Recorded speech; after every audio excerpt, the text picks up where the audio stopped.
Paul Biya est rentré avec la photocopie du capitaine Ifoudou. Paul Biya est rentré avec la photocopie du capitaine Ifoudou, mais remise en main propre.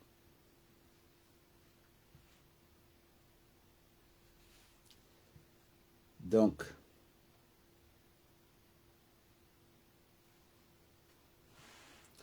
Amer Kamer, c'est le capitaine Ifoudou qui t'a donné son vêtement de la dernière fois. Donc là, je suis en train, parce qu'il y a le président qui va s'asseoir tout à l'heure, il va entrer avec son faux profil. Parce que le président aime bien ce que je fais depuis un certain moment. Et le président m'a dit non, j'ai retrouvé le Amer Kamer que j'ai connu. Ça, c'est un mec qui a du cran, du courage, qui ne recule devant rien. Le capitaine Ifoudou, à lui tout seul, a fait ce que l'opposition camerounaise n'a pas pu faire en 10 ans. Le capitaine Ifoudou a fait à lui tout seul ce que l'opposition du Cameroun n'a pas fait en 10 ans. Le capitaine Ifoudou a osé mettre Ngongo les 2 genoux au sol. À l'heure où je vous parle, Ngongo est maintenu à Yaoundé. À l'heure où je vous parle, Ngongo est maintenu à Yaoundé. Ngongo ne peut pas sortir de Yaoundé. Parce que Ngongo attendait que le président rentre pour qu'il aille dans un deuil qu'il y a dans son village. Pour qu'il aille dans un deuil qu'il y a dans son village. On a dit terrain. Tu vas rester à Yaoundé. Tu vas rester à Yaoundé. Je vais encore évoluer en disant ceci. Paul Biya est un être humain qui est devenu immortel de son vivant. Donc, que Paul Biya soit là aujourd'hui ou pas, le Cameroun avancera. Le Cameroun avancera. Que Paul Biya soit là ou pas. C'est notre patriarche, c'est notre doyen. C'est pas Paul Biya qui demande à Motazé de tuer les gens. C'est pas Paul Biya qui demande à Ngongo de tuer les gens. C'est pas Paul Biya qui demande au colonel Otoulou de cacher les preuves. C'est pas Paul Biya qui demande au capitaine Ifoudou de parler. Celui qui demande au capitaine Ifoudou de parler, c'est le peuple camerounais. Parce que le peuple camerounais en a marre. Le peuple camerounais en a marre de voir nos dirigeants milliardaires pendant que le peuple est en train de s'appauvrir au maximum. Le peuple camerounais en a marre de voir ces milliardaires acheter des bolides à leur maîtresse, acheter tout à leur maîtresse avec l'argent du pays. Que tu sois Ngongo, que tu sois Fouda, que tu sois Vondayolo, que tu sois n'importe qui. L'argent du Cameroun, c'est pour les Camerounais.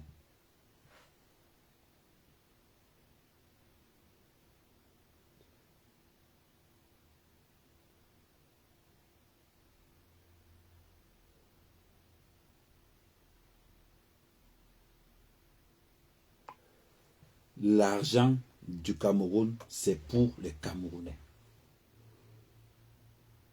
C'est pour les Camerounais.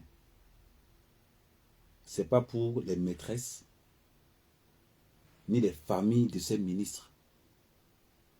Aujourd'hui, nous nous retrouvons dans des pays où le ministre est milliardaire et l'homme d'affaires pauvre. Donc, à un moment donné, nous allons appuyer là où ça fait mal. Vous allez nous menacer. Vous allez faire tout ce que vous voulez. Rien à cirer. Nous allons accélérer le processus. Nous allons accélérer le processus. que ça soit chez. Je vous ai dit que je n'ai pas d'équipe. À partir du moment où il faut de sortir ton nom dans le carnet, l'immunité diplomatique disparaît. L'immunité diplomatique disparaît. À partir du moment où le capitaine Effoudou prononce un nom, je suis le blogueur du peuple. Je défends les intérêts des patriotes parce que ici, comme vous le savez tous, nous sommes à la brigade des patriotes. Nous sommes à la brigade. Nous sommes à la brigade. Attendez, pour que ça soit au milieu, il faut qu'on ait ça. Nous sommes à la brigade. Attendez, j'inverse les caméras.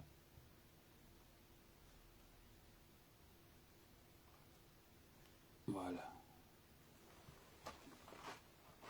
Nous sommes à la brigade. La brigade du peuple camerounais. Et c'est la vérité qui nous intéresse. Donc, pour commencer, donc, on va commencer avec des dossiers très confidentiels.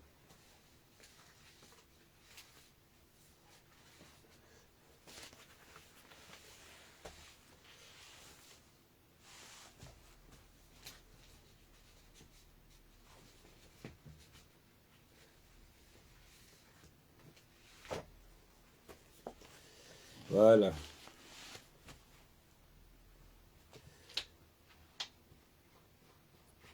Ça va faire fort.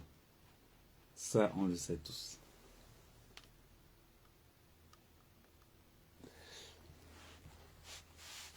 Voilà. Ça va faire fort.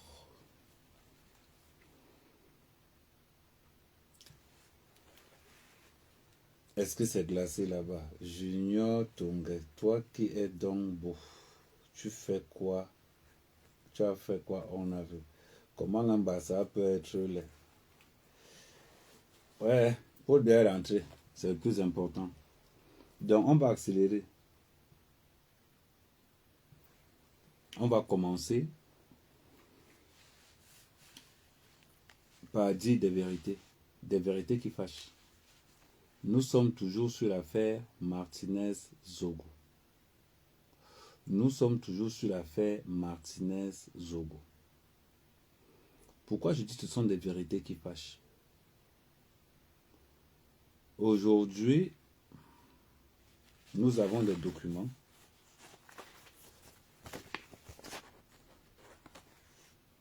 confidentiels. Nous avons des conversations.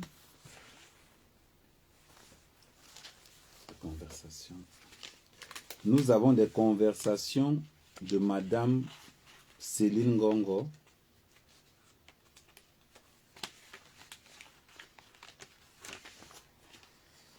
et de Martinez Zogo.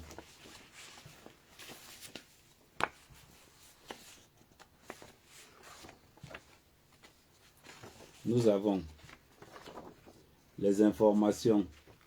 Ça, c'est les conversations WhatsApp de Madame Ngongo, Céline Ngongo,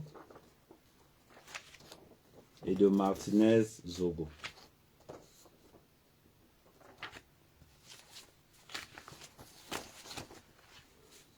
Et nous avons barré le nom et nous avons les rapports et nous allons vous détailler ce que les gens ne veulent pas vous dire en public. Mais avant de commencer, tapotez au maximum. Parce que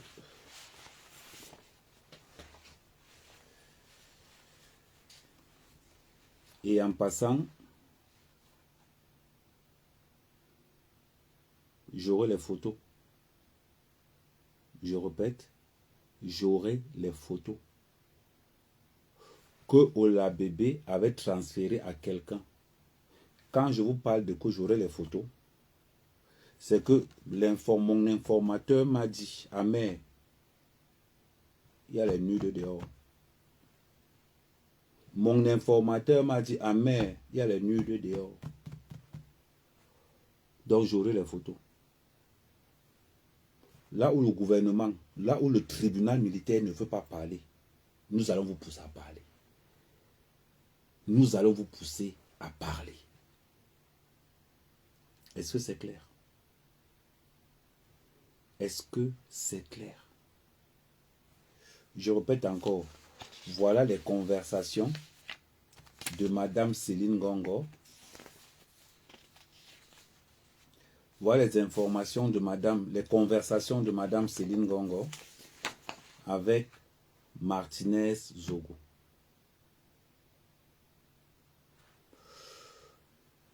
Ok.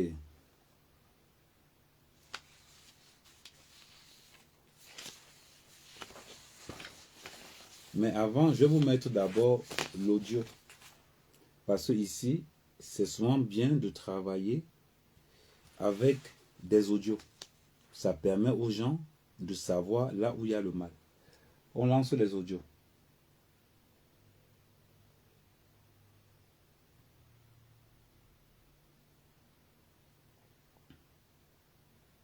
Soyez très attentifs. Docteur Jean-Pierre Oloumou s'est poursuivi ce 13 juillet 2026 avec la cross-examination des avocats de la défense ainsi que les questions de certains accusés. Parmi ces accusés, il y a l'ex-directeur général de la DGRE. Léopold Maxime Eko demande aux témoins. D'après les médecins légistes, Martinez Zogo est-il mort d'asthme ou de violents coups? Jean-Pierre Oloumou répond, l'autopsie a révélé qu'Arsène Salomon Banizogo est mort par strangulation. Eko poursuit, confirmez-vous qu'il y avait un deuxième commando pour le maître de Martinez Zogo? Non, répond l'expert. Par la suite de ces questions, l'ex-DG-DGRE demande, est-ce que mes conversations avec le colonel Danoué étaient d'un ordre autre que professionnel? Jean-Pierre Oloumou rétorque, non.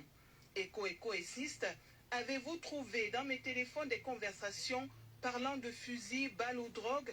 Non, répond l'expert. Non, répond l'expert criminel. C'était des conversations professionnelles. Par la suite, l'ancien patron des services de renseignement interroge Jean-Pierre Oloumou concernant les conversations entre Arsène Salomon Banizogo, identifié sous le pseudonyme Anabus 202S, et l'épouse d'une personnalité identifiée dans son téléphone, épouse SGPR. Soyez Dans ses attentifs. messages WhatsApp, l'expert révèle que les deux interlocuteurs abordaient des sujets relatifs au détournement de fonds publics. En plus de l'épouse, Martinez Zogo conversait également avec l'époux qui occupe jusqu'à présent des hautes fonctions à la présidence de la République. Pour avoir le contenu exact des conversations entre l'animateur de l'émission Embouteillage et ce contact désigné SGPR dans son téléphone, Maxime Eko demande à l'expert de lire l'intégralité de leur conversation du 4 janvier 2023 à 22h48. Par la suite, le président du tribunal militaire de Yaoundé va interrompre l'audience pour 30 minutes à la... Je vais revenir. Quand on demande, quand M. Eko demande de lire les conversations entières, je répète, quand M. Eko demande de lire les conversations entières,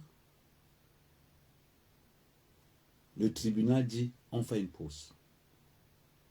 Pourquoi est-ce qu'on va faire une pause? Les conversations sont là.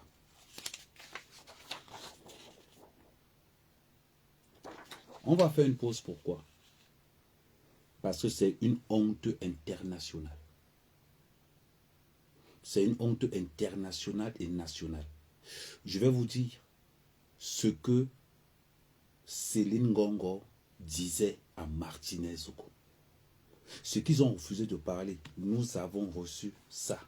Nous avons quand même pris le temps de fermer les noms de beaucoup de personnes. Je répète encore cette partie parce qu'on ne vous a pas dit. On ne vous a pas montré. On ne vous a pas dit que non, les gars. Comme vous voyez là, on coupe. Personne n'est revenu parce qu'ils se sont dit c'est honteux de ne pas lire ces messages en public. Je remets et je vais donc vous lire ces messages en public.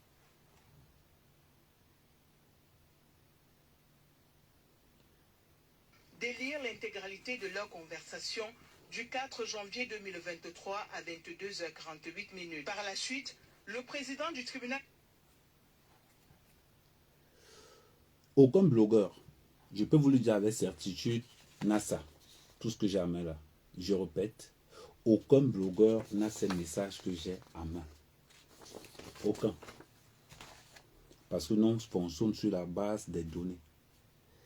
Qu'est-ce que Madame Zogo, qu'est-ce que Madame Ngongo dit à Zogo, Martinez Zogo? Lorsque le juge, lorsque Eko demande au juge, lisez-moi toutes les conversations. Il venait de poignarder Ngongo en plein cœur. Lorsque M. Eko dit, lisez-moi les conversations. Lisez-moi toutes les conversations. Je répète encore. Le militaire de Yaoundé va interrompre l'audience pour 30 minutes. Eko demande à l'expert de lire l'intégralité de leur conversation du 4 janvier 2023 à 22h48. Identifié dans son téléphone, épouse SGPR. Dans ses messages WhatsApp, Identifié, épouse SGPR. Épouse SGPR. Épouse SGPR.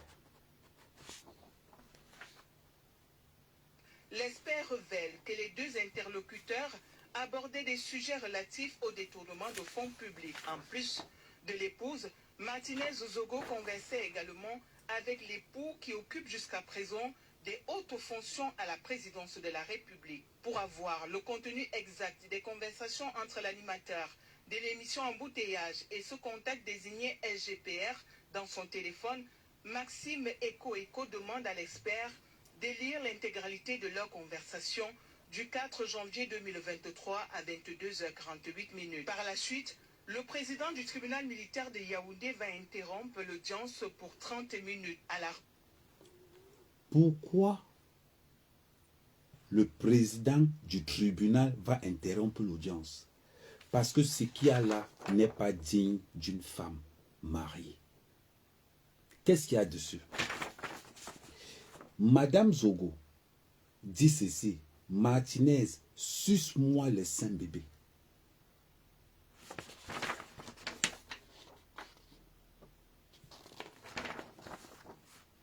Parle un peu avec moi.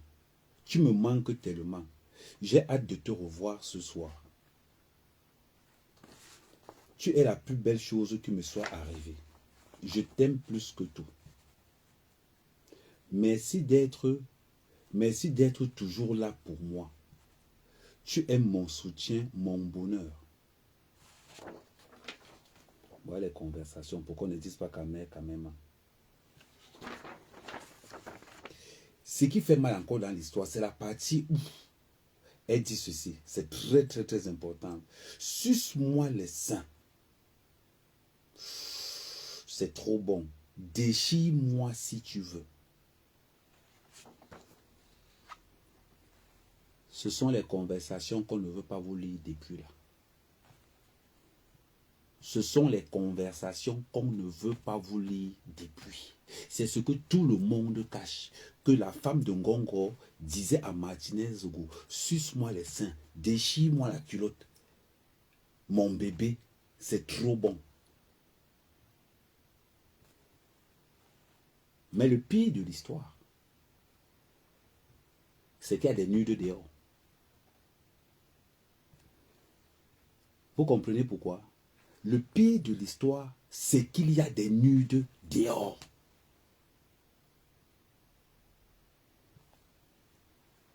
Ne vous inquiétez pas. C'est en cours de téléchargement. Ne vous inquiétez pas. C'est en cours de téléchargement. Rappelez-vous, pièce à conviction numéro 1. Nous sommes en 2021. Je vais vous lire quelque chose qui a échappé à beaucoup de personnes. Nous sommes en 2023. Lorsque Martinez, en passant, sa photo est là, bien dans le cadre. Tu seras vengé. Voilà. Attendez, je vais mettre ça quelque part là, tout le monde peut bien voir. Attends, je vais changer de pose. Là, on voit bien. Toi, je vais te mettre là. Voilà, parce que là, on te voit bien. Là, tout le monde te voit bien. Ok. Voilà.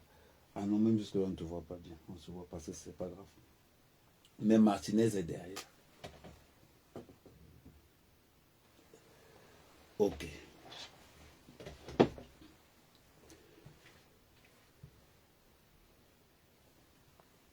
Donc, là où nous sommes au jour d'aujourd'hui, le tribunal militaire est l'un des tribunaux les plus incompétents. Vous ne pouvez pas avoir des messages suivants. Parle-moi un peu. Tu me manques tellement.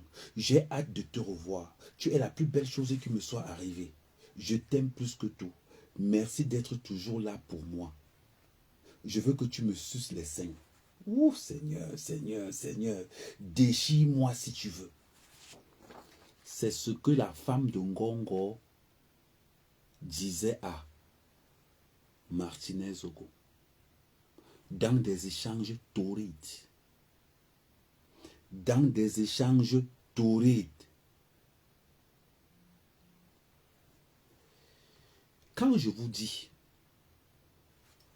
le capitaine Effoudou ne ment pas. Le capitaine Effoudou ne ment pas. Je vais vous montrer l'une des photos de la main de Ngongo. Un certain, il est dans le calendrier, il est dans l'affiche. Attendez, je vais vous montrer le fichier. Je vais vous montrer le fichier, vous allez le voir, ne vous inquiétez pas. Je pense qu'il a le fichier numéro 13, il a le trèfle 10 trèfle. Je pense que c'est lui le 10 trèfle. Attends, je vous... attends, ça va marquer. Azombolon 10 trèfle. Voilà l'un des amants de Ngongo. Azombo Samba. Il a le 10 trèfle. Il a le 10 trèfle.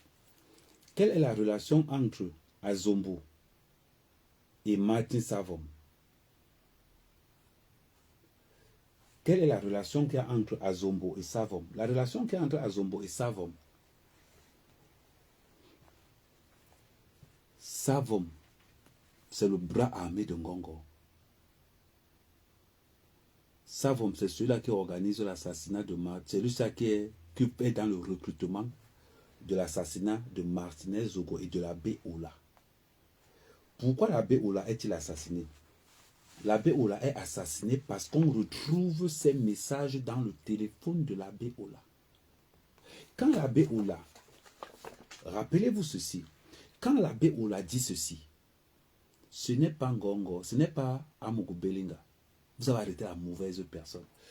Je vous remets cette vidéo pour vous remettre dans les mémoires parce que c'est important de... C'est très important d'avoir cette vidéo. Attendez, je vais vous trouver cette vidéo. Non, c'est pas celle-là. C'est pas celle-là. Elle est quelque part. Elle est où cette vidéo? Elle est où cette vidéo? Oh, attendez. Elle est où cette vidéo? Attends, peut-être que dans les favoris.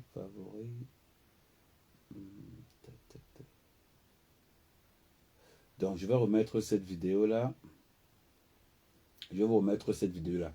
Vous allez voir le dernier interview d'Ola Bébé avant son assassinat. Et je vous rappelle que c'est chez Ola Bébé,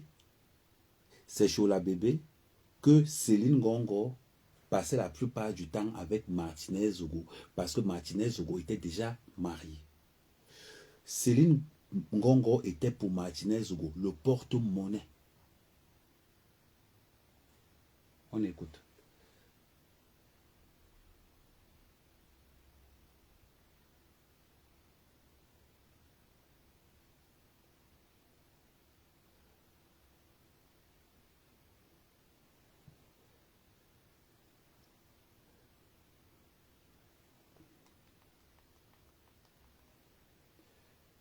A transformé, c'est-à-dire que j'ai pris le Dieu de Martinez, j'ai fait un montage pour que ce soit une version qui est applicable à Facebook.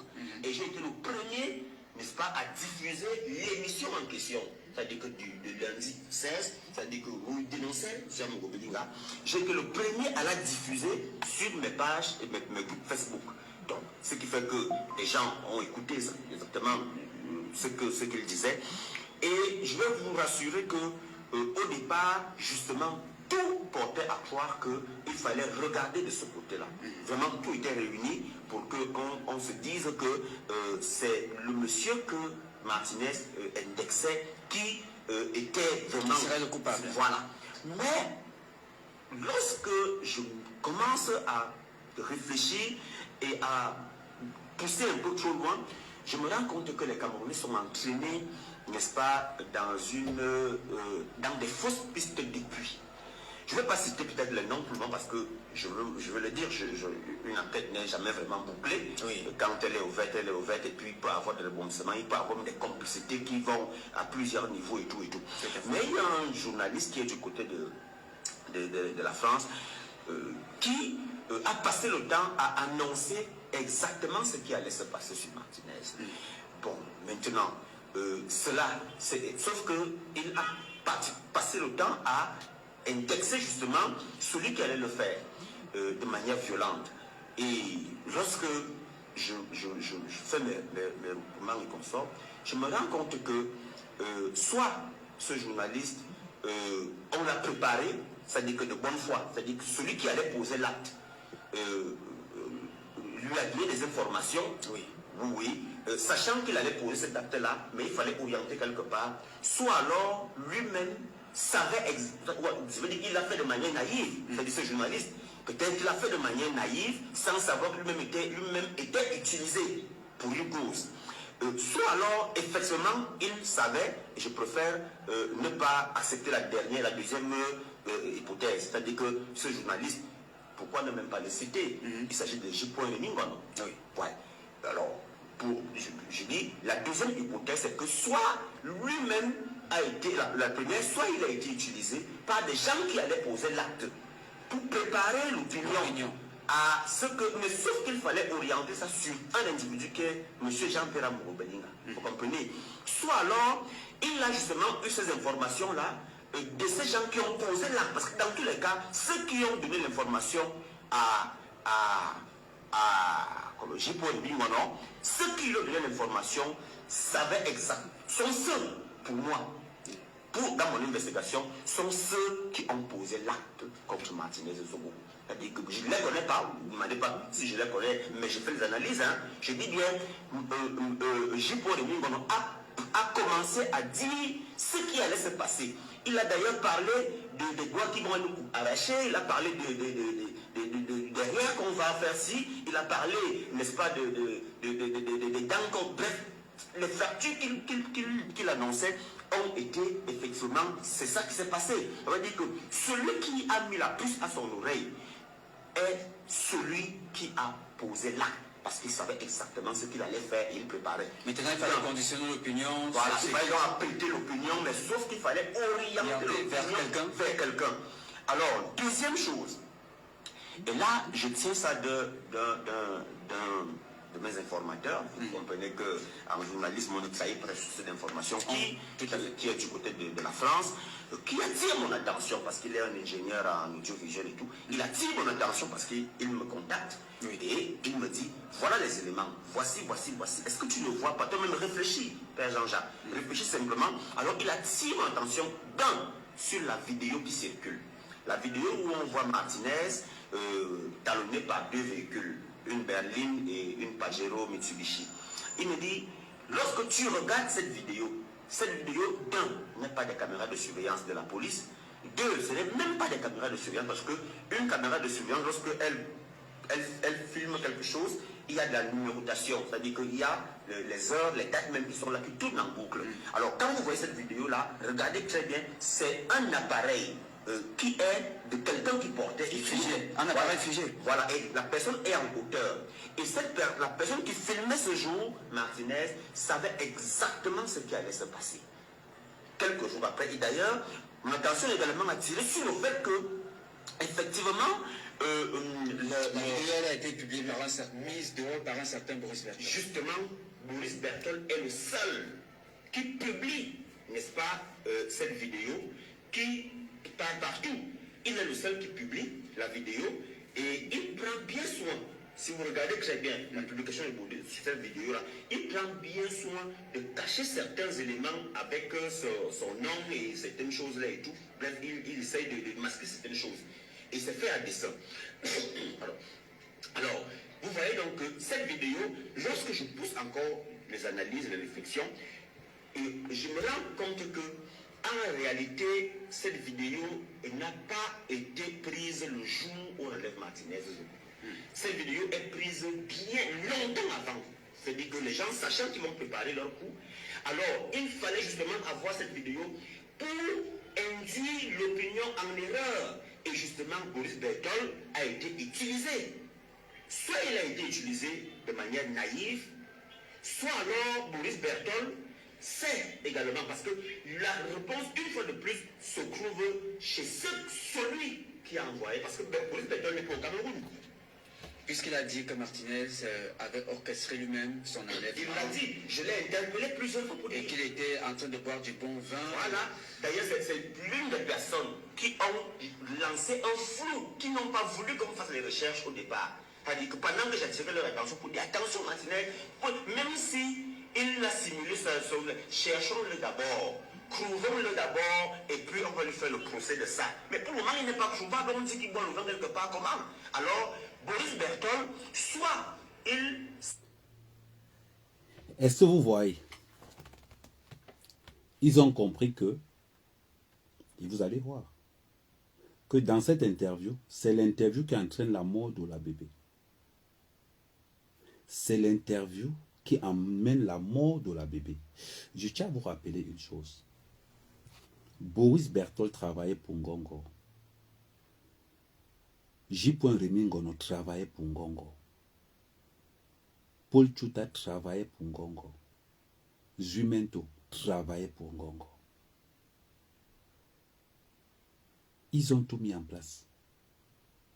On a détaillé la mort de Martinez Zogo pendant qu'il était vivant. Okay. On a détaillé la mort de Martinez Zogo pendant qu'il était vivant. Ngongo et son équipe ont préparé les médias via le biais de Xavier Messé, via le biais de J. Reningono, via le biais de toute la cellule de communication de Ngongo de la base, en faisant croire que c'est Amourou Belinga. Or, quand nous écoutons, quand nous lisons les messages de la femme de Ngongo à Martinez Zogo, chérie, suce-moi les seins. Chérie, suce-moi les seins. C'est là. Et elle ne dit pas suce-moi les seins, un genre. Suce-moi les seins, mon bébé. Je ne sais pas. Et c'est là où vous allez voir que ça va prendre une autre tournure. Tu es le secrétaire général de la présidence du Cameroun, celui qui a la signature du chef de l'État. Tu te fais perforer en plein cœur par un journaliste qui n'est même pas payé. Imaginez-vous la honte. Imaginez-vous le désespoir. Que toute la République du Cameroun est au courant que Martinez Zogo fracasse Céline Ngongo. Suce-moi les seins. Déchire-moi si tu veux. Suce-moi les seins, bébé. Déchire-moi si tu veux. C'est ce que la femme de Ngongo dit à Martinez Zogo. D'où le président du tribunal dit ceci.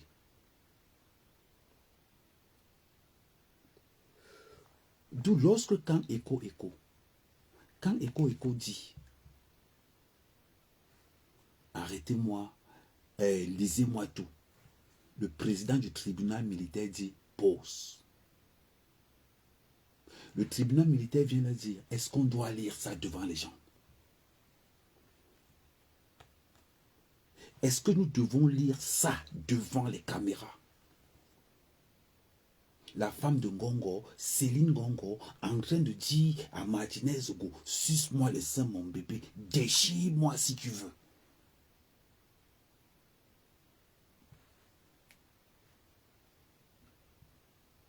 Question. Est-ce qu'ils n'ont pas fait les nudes? Parce que celui qui m'a livré les informations me dit, ah, mais calme-toi. Ça, ce n'est que l'apéro. Les vraies choses arrivent derrière. Tu vas voir les vraies photos. Tu vas voir les embrassades. Tu vas voir tout. Donc, mon informateur, mon patriote, me dit, ah, mais ce que tu les vois dire dans les messages là-bas, c'est faux. Il y a les vidéos, les photos et les vidéos dehors. Chez un groupuscule de personnes. D'ici dimanche, vous aurez ces vidéos, vous aurez ça. Je vais les publier sur le groupe Telegram des Patriotes. Vous remarquez que pourquoi est-ce que la femme de Ngongo n'est pas auditionnée? Je vais encore aller plus loin. Nous avons une autre pièce à conviction où nous disons ceci. Où nous disons ceci. Savon, le maire Savon, Martin Savon, le bras armé sur l'exécutant, le tueur de Ngongo. Pourquoi on l'a arrêté en dernière position? Et il fallait voir qu'on a arrêté. Quand on a arrêté Savon, il a appelé Betia Somo. Il a appelé Ngongo. Il a laissé un message en Ngongo. Je vais vous faire écouter ce message. Voilà le message que Savon a laissé en Ngongo. Est-ce que la première dame est au courant qu'on est en train de m'arrêter? Est-ce que le SGP est au courant qu'on est en train de m'arrêter? C'est comme ça que Savon sera livré. Parce qu'il a trahi le clan. Parce que Savon a trahi le clan.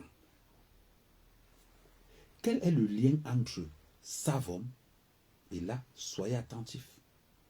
Quel est le lien entre Savon et Ngongo? Le lien entre Savon et Ngongo, c'est Azombo Samba. C'est lui qui partait en prison, prendre les nouvelles de ce Savon, venir retransmettre ça en Ngongo. Je tiens à rappeler quand même que Azombo que vous voyez là, c'est la femme de Ngongo. Je vais vous montrer sa photo beaucoup plus en clair.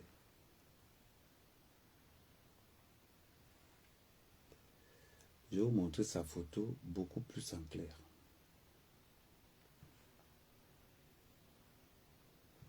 Voilà sa photo. Voilà sa photo. C'était le lien entre Ngongo et Martin Savon en prison. Parce qu'officiellement, on va vous dire qu'Azombo travaille à la présidence. Mais je vois, je regarde le fichier. Dans le fichier, il n'est pas embauché à la présidence. Il n'est pas embauché à la présidence. La question qu'on va se poser aujourd'hui,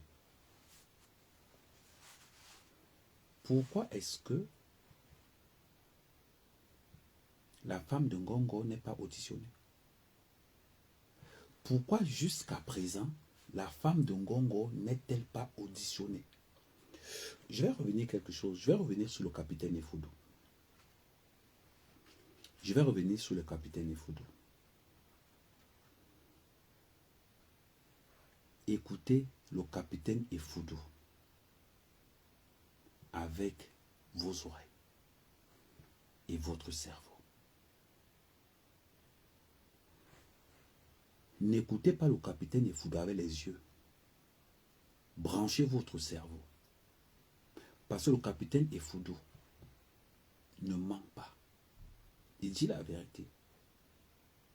Le capitaine Efudou est dans la vérité. D'ailleurs, je vous rappelle encore d'aller vous abonner massivement sur les pages de Morgan Palmer. Sur YouTube, vous tapez Fauteuil Rouge. Sur Facebook, vous tapez Morgan Palmer.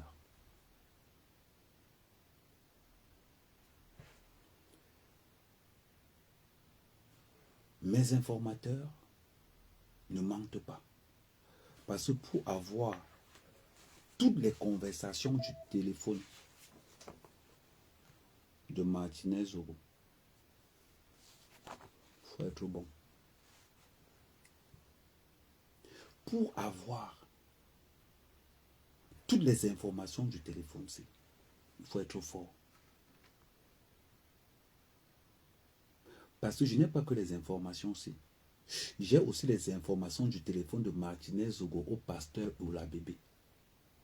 C'est là où on va se rendre compte que le pasteur Ola Bébé aussi parlait trop.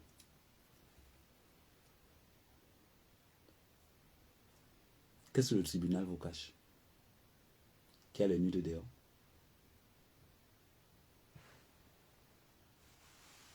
Le tribunal qui vous cache qui a les nudes de Céline Gongo dehors?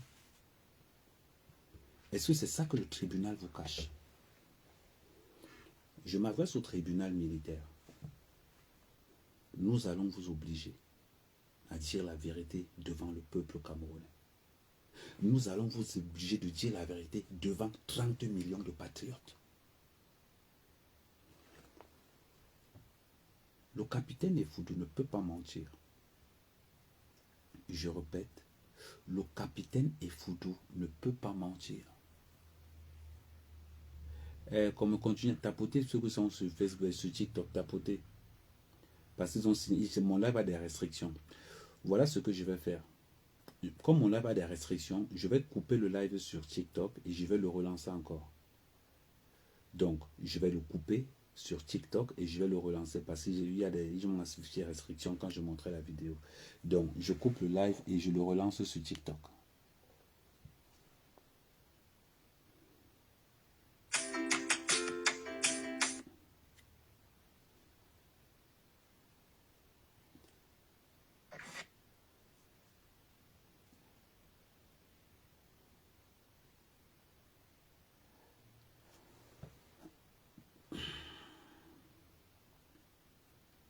Ok.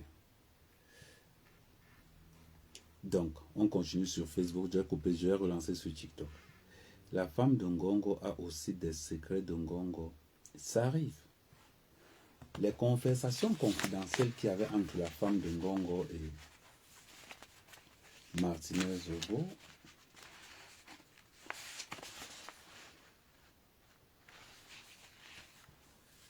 vous allez comprendre beaucoup de choses. Le capitaine Fouda, je lui dis encore merci. Beaucoup de courage au capitaine Fouda. Je répète encore, le capitaine Fouda doit avoir notre force, notre bénédiction ancestrale. Le capitaine Fouda doit être fort. Et je vais profiter de l'occasion pour dire à ceux qui nous regardent depuis le Cameroun que nous avons un frère journaliste qui est malade. Nous avons un frère journaliste qui est malade. Il a été opéré de l'ostéomélite. Il a été opéré de l'ostéomélite hypophysaire chronique à la jambe gauche. 9e opération. C'est Sismondi Bichoka. Donc ce journaliste a besoin de l'aide de tous les Camerounais. Je répète encore, pour ceux qui sont, vous pouvez aller sur la page de Arnaud Ngefak qui a publié. Vous pouvez aller sur leur page et vous allez avoir leur numéro, le numéro Orange Money, NTM Money. Je répète encore, nous allons lancer une cagnotte pour les soins de Sismondi Bichoka qui a été opéré d'une myostomélite, hypophysaire chronique à la jambe gauche, 9e opération, et ça va coûter 71 000 euros. Donc, il m'a dit à mère, je souffre, j'ai tout dépensé pour ça. Donc, d'ici la semaine prochaine, on va bien, le groupe de journalistes qui met ça en place, on va bien corroborer pour essayer de faire quelque chose, même si on peut lever le peu qu'on peut lever, même si c'est 10 000 euros, même si c'est 20 000 euros pour qu'on ça. Et j'ai aussi à rappeler aussi qu'il y a aussi lui qui a été violemment, et je tiens à rappeler, qui a été violemment agressé, parce que je me rappelle un des posts du Sismondi Bichoka qui disait ceci. Les gens le disaient, en parlant de Ngongo, je répète, en parlant de Ngongo. Sismondi Bichoka disait ceci. Les gens le disaient. Et je me demandais depuis quel était l'intérêt de Ferdinand Ngongo à tuer Martinez Zogo. Je ne sentais pas. Ce n'est pas parce que Martinez Zogo en savait trop, non. Sismondi Bichoka dit ceci. Si Ferdinand Ngongo a tué Martinez Zogo, ce n'est pas parce que Martinez Zogo en savait trop, non. Ce n'est pas à cause des documents, non. Ce n'est pas à cause des documents remis à Martinez Zogo par Céline Ngongo, non. Ce n'est pas à cause de l'argent. Les 3 duplex que Martinez Zogo construisait avec l'argent de Céline Ngongo, non. C'est simplement à cause d'une chose vieille comme le monde. Il couchait avec sa femme. Il sentait que quelqu'un lui avait volé tout son être, tout son intérieur. Vous savez, quand quelqu'un sait que son ami, son patron ou son subordonné est monté sur sa femme avec les preuves ramenées à la DGRE, il est diminué, atteint par son orgueil personnel, blessé mortellement dans sa spiritualité ancestrale. Il demande alors au gars de la DGRE de l'abîmer sauvagement, de l'enculer comme il encule souvent sa femme, avant de le tuer. Mission accomplie. Il a lavé son honneur. Voilà pourquoi ce maître transpirait la rage et la colère. On se pose des questions. Est-ce que Ngongo n'a pas assisté personnellement? Est-ce que ce n'est pas Ngongo personnellement qui a charbonné les lasses de Martinez Zogo en mettant le bâton derrière, en pensant comment Martinez Zogo était en train de sodomiser sa femme? Ngongo lui-même était en train de pousser ça à l'intérieur. Parce que quand nous regardons les messages envoyés à Martinez Zogo, c'est un feuilleton d'amour. C'est un roman d'amour. Pourquoi est-ce que on n'a pas auditionné la femme de Martinez Zogo? Je vais vous relire encore ce message qui date d'il y a 3 ans. Je vous relis. Lu pour vous. Les gens le disaient. Et je me demandais de qui, depuis quel était l'intérêt de Ferdinand Ngongo de tuer Martinez Zogo. Je ne sentais pas. Ce n'est pas parce que Martinez Zogo en savait trop, non. Ce n'est pas parce que Martinez Zogo avait des documents remis par à la femme de Ngongo, non. Ce n'est pas parce que Martinez Zogo prenait l'argent de la femme de Ngongo, non. C'est simplement à cause d'une histoire vieille comme le monde. Il couchait avec la femme. Il sentait que quelqu'un lui avait volé tout son être, tout son intérieur. Vous savez, quand quelqu'un sait que son ami, son patron ou un subordonné est monté sur sa femme avec les preuves ramenées par la DGRE, il est diminué, atteint dans son orgueil, blessé mortellement dans sa spiritualité. Il demande alors au gars de la DGRE de l'abîmer sauvagement avant de l'Ekilam, mission accomplie, il a lavé son honneur spirituel.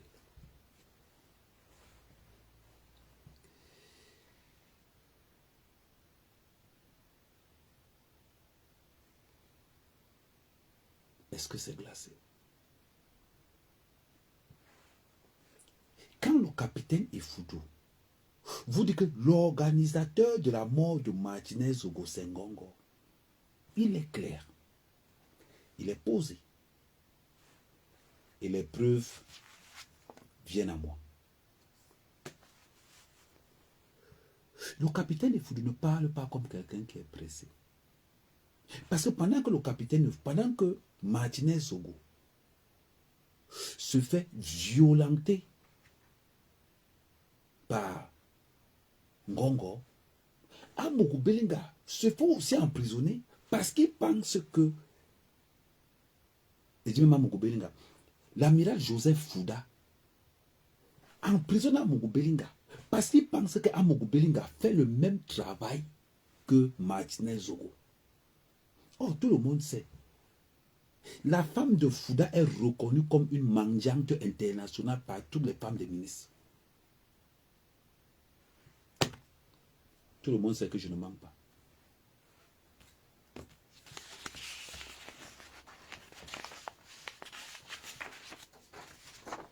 C'est là. La femme de l'amiral Fouda a des dettes partout. La femme de l'amiral Fouda a des dettes chez la plupart des femmes des ministres.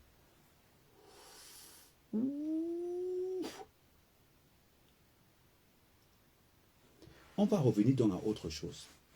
C'est très important. Céline Ngongo, je comprends une femme qui n'est plus intéressée par son mari depuis la nuit des temps. Je comprends une femme qui n'est plus intéressée, que son mari n'intéresse plus, quel qu'en soit le sous-vêtement qu'elle va porter. Quand vous entendez de la part de Céline Ngongo dit à Martinez Zogo, je réponds, je répète, quand vous entendez la femme de Ngongo dire déchire-moi,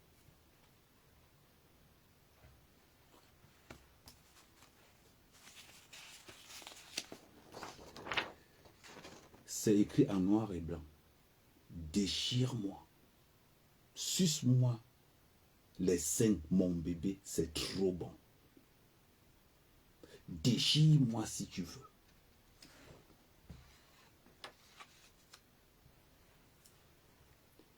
C'est ce que les journalistes ne veulent pas dire.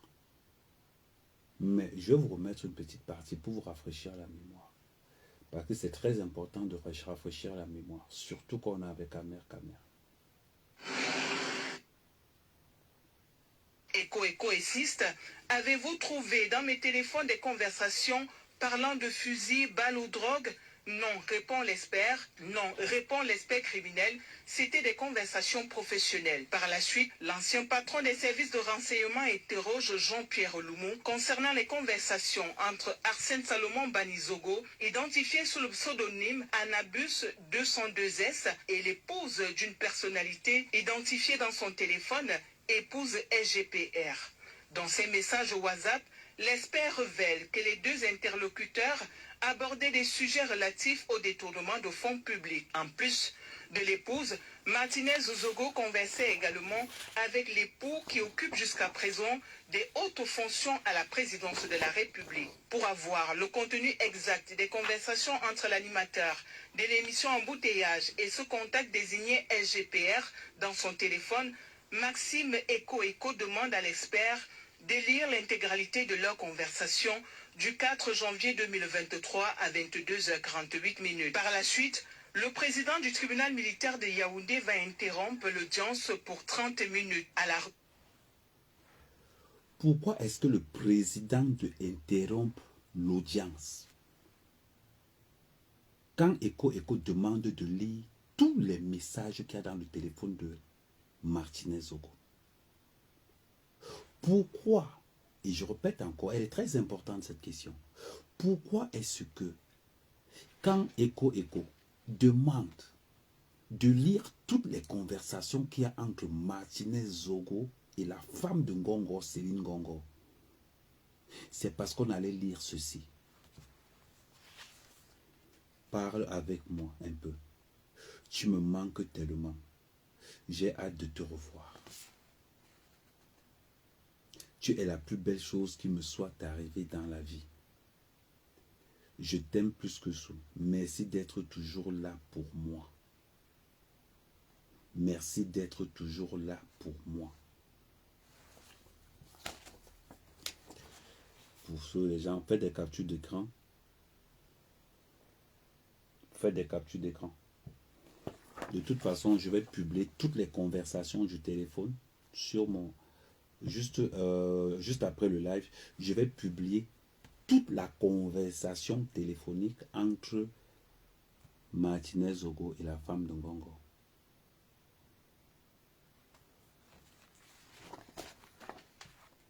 Voilà pourquoi le juge a dit stop.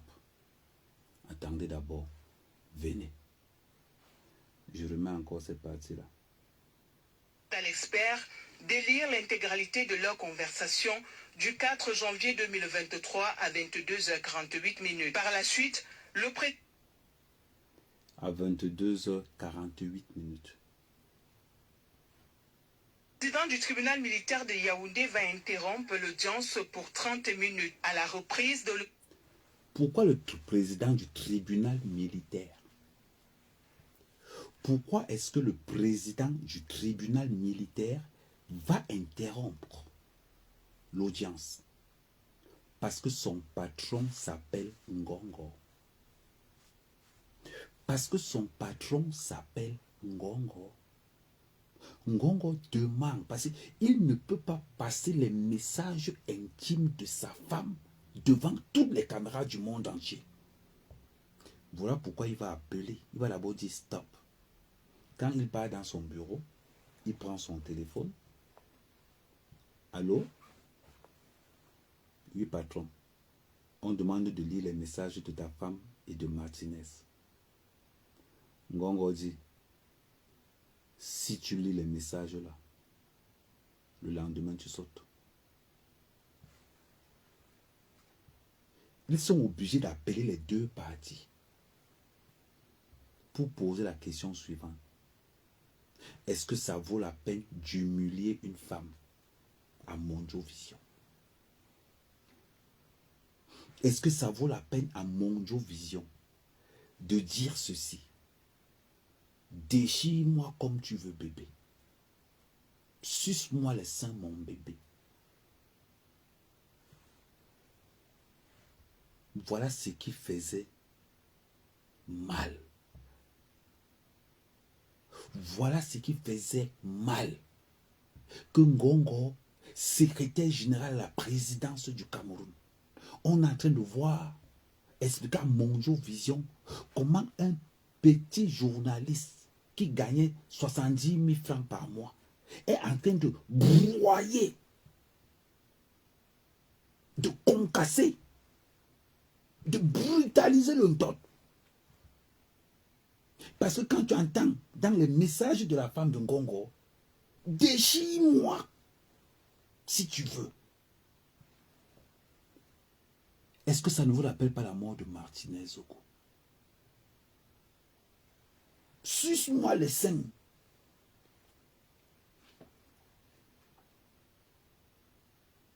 Ça veut dire que c'était une commande spéciale. Parce qu'on avait violenté le corps sacré. Il fallait que, mystiquement parlant, que la brutalité, le pire de l'histoire, ce sont les services de renseignement qui ont fait ce rapport en Ngongo avant l'assassinat. D'où vous allez voir Paul Tchouta, Boris Bertol, Zuimento, J. annoncer la mort de Martinez Zogo depuis jeudi. Ils ont commencé à annoncer la mort de Martinez Zogo depuis le jeudi parce que Ngongo avait passé sa commande.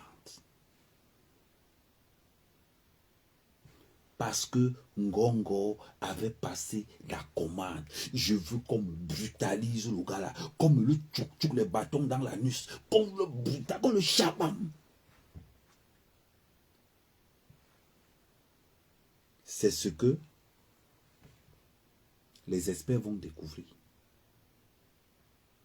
C'est ce que les experts vont découvrir. Le problème, c'est que quand quelqu'un qui est moins que vous,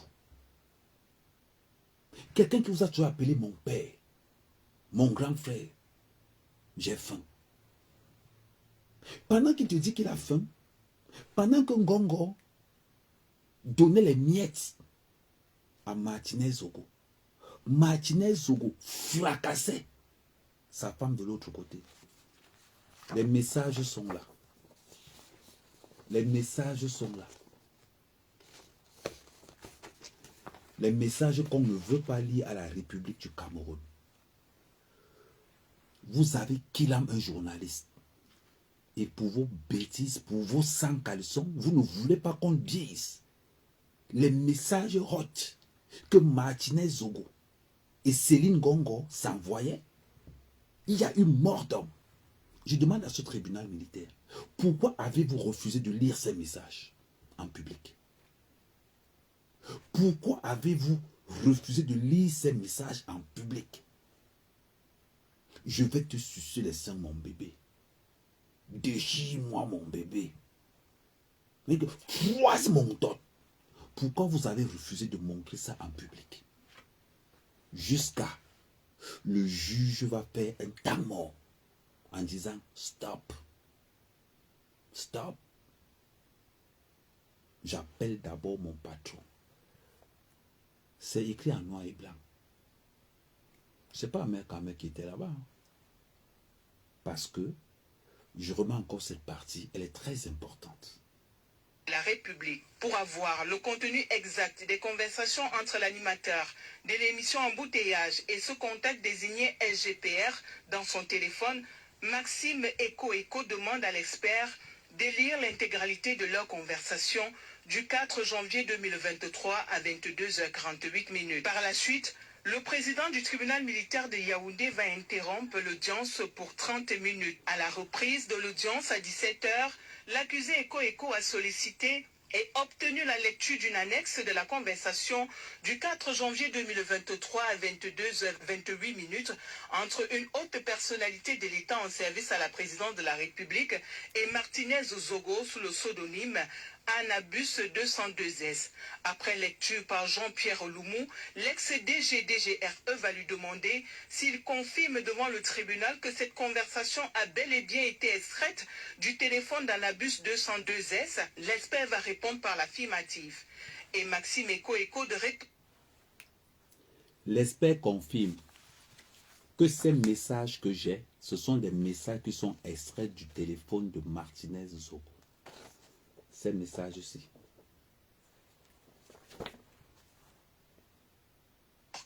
Si Anibus 202S était le destinataire ou l'émetteur, Jean-Pierre Loumou dira qu'Arsène Salomon Banizogo en était le destinataire et que cette haute personnalité de la République était l'émettrice. À la question de savoir si l'expert avait décelé des ordres implicites ou explicites de sa part, l'expert est péremptoire. Non. L'ex-DG-DGRE va poursuivre sa cross-examination en demandant à l'expert si ses travaux ont permis de mettre en évidence les convergences d'intérêts entre lui, Maxime Eko et les personnes qu'invectivait Martinez Zogo. Jean-Pierre Loumou va répondre par la négative. Comme le premier expert, le professeur... Je me pose. Là, ça fait mal. Écoutez ce qui se passe actuellement au Cameroun. Écoutez le mot d'ordre qui a été donné par Ngongo aux chaînes de télévision.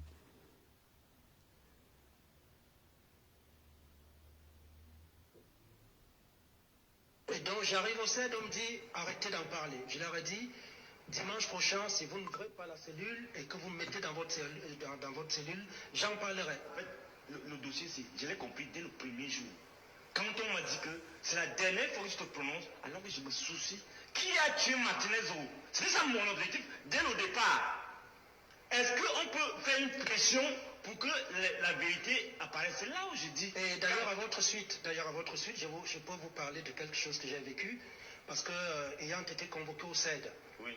Les éléments du colonel Bialo qui me reçoivent avec mon avocat maître Ndoumou me disent écoutez, ne parlez plus de cette affaire. Je rappelle que nous avons fait plus d'un an, nous n'en parlions pas. Nous n'en parlions pas pendant que tous les médias tambourinaient, racontaient des choses. Et donc j'arrive au CED, on me dit arrêtez d'en parler. Je leur ai dit dimanche prochain, si vous n'ouvrez pas. Je fais une petite pause. Tous ceux qui vont parler de cette histoire sont convoqués au CED. Là, on a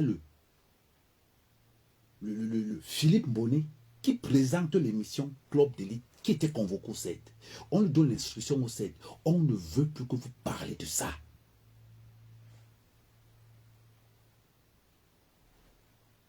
Vous refusez.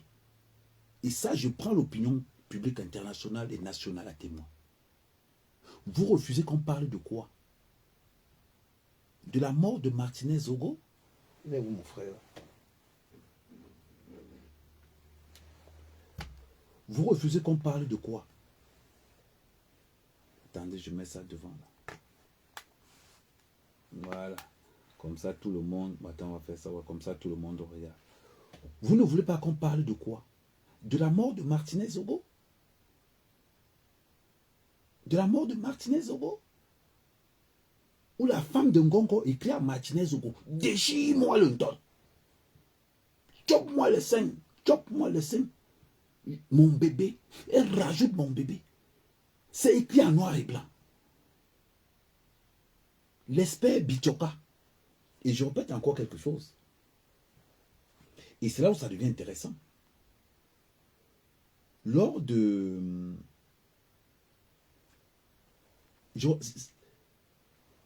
Lorsque Bichoka, Sismon Barlet Bichoka a dit ceci, les gens le disaient. Je me demandais pour quel but Martinez Zogo a été tué. Pour quel but Ferdinand Ngongo a tué Akila Martinez Zogo. Ce n'était pas pour l'argent. Non. Ce n'était pas pour les renseignements. Non. C'était parce que Martinez Zogo passait son temps à sodomiser la femme de Ngongo. Martinez Zogo passait son temps à broyer la femme de Ngongo, à concasser devant, derrière, à gauche, partout. Jusqu'à il y a même des photos et les audios dehors. Question. Est-ce qu'il méritait ça? Pendant qu'on vous dit que Ngongo séquestrait, Ngongo a épousé une fille de 15 ans. Je vais revenir là-dessus. C'est très important de revenir là-dessus parce que je vais prendre quel téléphone. Je vais revenir là-dessus. Ngongo a épousé une femme de 15 ans. Il a fait 3 enfants. Il a violé le petit frère de cette fille-là. Si la fille avait 15 ans, on va mettre le cadre de côté.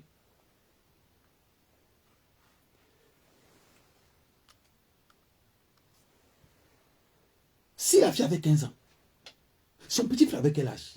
Lorsque Ngongo, secrétaire général de la présidence du Cameroun, violait cette fille. Parce que le capitaine Efoudou est clair, précis. Le capitaine Efoudou n'a pas menti. Clair, précis. Je demande à la famille Okala, parce que pour l'instant, je ne peux pas donner le nom de la fille. Mais je donne quand même le nom pour que vous entendiez. Je demande à la famille Okala, vous avez vendu votre fille à Ngongo à combien? Ce n'est pas tout. Ngongo ne couche pas, ne niasse pas seulement les enfants. Ngongo niasse aussi les hommes. À l'exemple de Azombo Samba. Celui qui partait rendre visite à Martin Savon en prison et venait faire le rapport en Ngongo. Voilà le Cameroun d'aujourd'hui. Voilà le Cameroun où les juges sont des corrompus. Des procureurs sont des corrompus. Voilà un pays que même au sein de la justice, on ne fait pas confiance. Vous allez voir, la femme du SGPR a envoyé des messages d'amour à Martinez Zogo et elle n'est pas auditionnée. Le procès ne fait que continuer. Pourquoi n'auditionne-t-on pas la femme de Ngongo? Elle était très forte. Céline Ngongo était très forte pour dire, Martinez, chope-moi les bobbies. Froisse-moi les bobbies. Concasse-moi le top. Elle était capable d'écrire des phrases pareilles. Par SMS, par WhatsApp. Elle était capable d'écrire ça.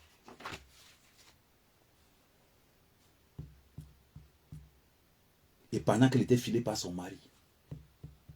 Pendant qu'elle était filée par son mari.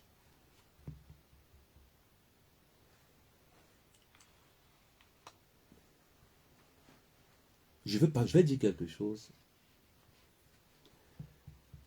J'y point. Juste en passant. Le sang de Martinez aura quel goût? J'y point. Le sang de Martinez Zogo a quel goût?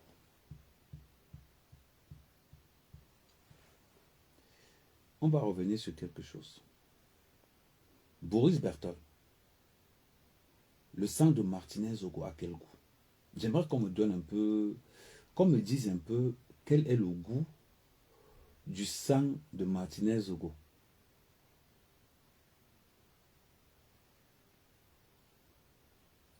Paul Chuta.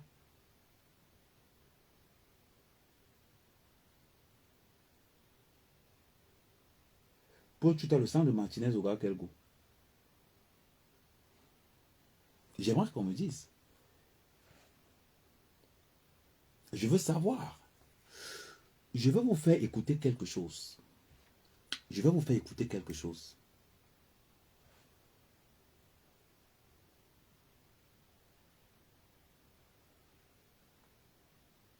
Comme tout le monde dit souvent que il a envie de voir ses enfants grandir et que il n'a pas envie de monter dans la Prado noire surtout. Moi-même aussi. Vous avez peur, Père Jean-Jacques? Attendez. Donc, j'ai envie de monter dans la Prado noire. Monsieur Paul Désédia. Donc, c'est moi qui demande la Prado noire. D'abord, même pour que je vive, je ne suis déjà pas à la cour quotidien. Hein? Donc, si maintenant il faut encore que non, pardon, excusez ma vie. J'ai fait ma part d'investigation, j'ai peut-être ma petite idée, mais il ne revient pas à moi. D'abord, je ne suis pas payé pour ça.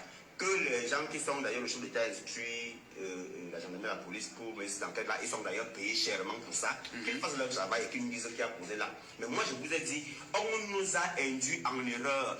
Donc, laissez M. Jean-Pierre Amogobelinga loin dans cette histoire de Martinez. Et même Martinez ne peut pas accepter que on pose son deuil, son assassinat sur quelqu'un qui n'a pas posé l'acte. Martinez lui-même voudrait qu'il y ait la vraie justice. Et ça pose un autre problème. Moi, je dis encore, et vous allez me lire que les lignes, sans dire des choses, je vais dire des choses. Oui. Ça pose un autre problème. Il faut savoir, et je le dis à tous ceux qui nous écoutent, les journalistes, les gens qui pensent dans des camps ou dans d'autres, ne croyons pas que c'est le clergé au la bébé. dans un camp nous garantit la survie. Parce que là où nous sommes là, c'est une affaire de... C'est tout est gâté, hein. C'est-à-dire que même ton propre camp, que tu sais, peut soit te négliger, comme... Enfin, je sais pas, soit te négliger et on te la vie, comme on a ôté la vie à Martinez, soit alors ton propre camp qui t'utilise peut se rendre compte que tu as déjà fait le boulot et maintenant, bon, ils n'ont plus rien à gagner, surtout que tu peux être un témoin gênant qui a peut-être des informations déjà très compromettantes et que si demain ou après-demain tu es peut-être interpellé, il peut arriver que tu dises que comme j'ai dit ceci, cela là, c'est tel qui m'a donné le tel document, voilà, et voilà. Donc tout ça, ça veut dire que nous sommes donc dans une situation où il n'y a plus de certitude, tout est comme ça, sens dessus, sens dessous, du coup, attention. Donc, moi j'interpelle les uns les autres, sortez des réseaux. Sortez des réseaux, vous les journalistes, machin, sortez des réseaux, sortez des clans et des clans, sortez de là. Mieux, encore moi, personne ne peut dire que Père Jean-Jacques ou la bébé, il m'a donné 10 francs pour faire ça. D'abord, je ne mange pas de ce pain-là, pas du tout. Donc, du coup, je parle de manière libre. Alors, et quand je parle, celui même qui... En passant, le prêtre Ola Bébé mourra le lendemain.